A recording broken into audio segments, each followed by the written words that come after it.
अस्सलामुअलैकुम, welcome back to my YouTube channel. मैं हूं इरम तबस्सुम। कैसे हैं आप सब? उम्मीद है ठीक होंगे।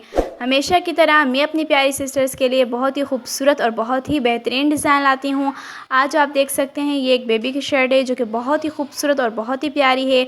ये शर्ट मेरी बड़ी सिस्टर्स भी बनवा सकती हैं। आप कलर कॉम्बिनेशन देख सकते हैं। वाइट पे हमने ग्रीन, येलो और रेड धागों का इस्तेमाल किया। ये हैंड वर्क माशाल्लाह बहुत ही खूबसूरत है। हमने सितारों और शीशों का इस्तेमाल किया है जो कि बहुत ही ज़बरदस्त लग रहे हैं। आपको ये वीडियो कैसी लगी हमें कमेंट्स में बताइए। हमारे चैनल को सब्सक्राइब करें, शेयर करें, बेल आइकन को दबाएं। अपना बहुत ज़्यादा ख्याल रखिएगा।